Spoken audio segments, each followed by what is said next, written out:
महाराष्ट्रात एक पूर्णपणे नवीन शहर उभं राहत आहे. हो, हे खरंय. वाढतं शहरीकरण आणि ट्रॅफिकचा ताण यावर उपाय म्हणून महाराष्ट्र सरकारने एका जबरदस्त योजनेला मंजुरी दिली आहे. आणि ती योजना म्हणजे नवीन नागपूर शहर. ही फक्त एक घोषणा नाही, तर आता या शहराच्या निर्मितीचा मार्ग पूर्णपणे मोकळा झाला आहे. पण थांबा, पहिला प्रश्न तर हाच येतो की नागपूरला एका नवीन शहराची गरजच का आहे? सध्याच्या शहरात नेमकं काय चुकतंय की त्यासाठी एवढी मोठी योजना आखावी लागली? चला ह्याच प्रश्नाचं उत्तर शोधूया. तर मग चला बघूया काय आहे भविष्याची योजना. आजच्या समस्यांवरचं उत्तर आहे एका प्लॅन्ड आधुनिक सॅटेलाइट सिटीमध्ये. आणि याची प्रेरणा कुठून घेतली आहे माहितीये? महाराष्ट्रातल्याच एका प्रसिद्ध शहराच्या मॉडेलवरून. ही कन्सेप्ट आहे सॅटेलाइट सिटीची.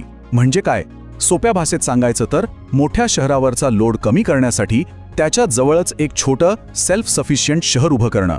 आणि नवी नागपूर शहर हे नवी मुंबईच्या मॉडेलवर आधारित असेल.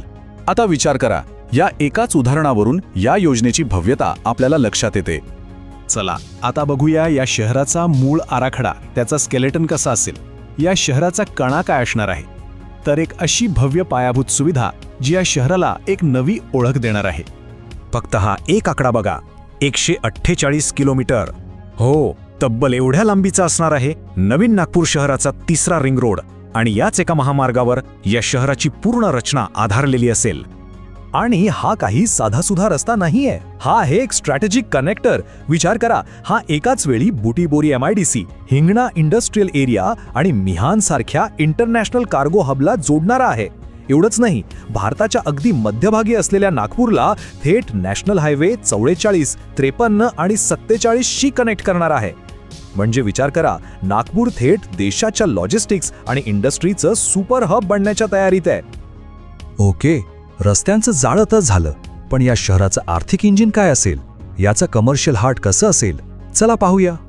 याचं उत्तर आहे हिंगणा सेंट्रल कमर्शियल डिस्ट्रिक्ट, शॉर्टमध्ये CCD.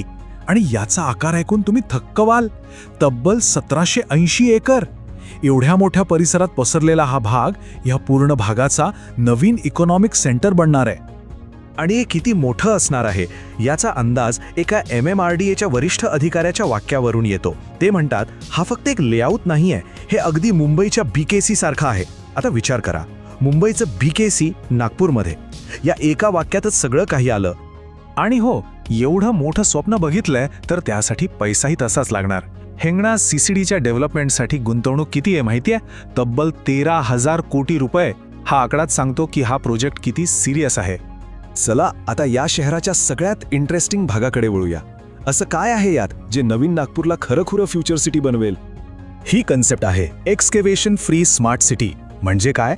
म्हणजे एकदा शहर बनवलं की परत रस्त्यांवर खोदकाम नाही. विचार करा, आपल्या शहरांमध्ये सतत रस्ते खोदलेले दिसतात, पण इथे तसं होणार नाही. कसं?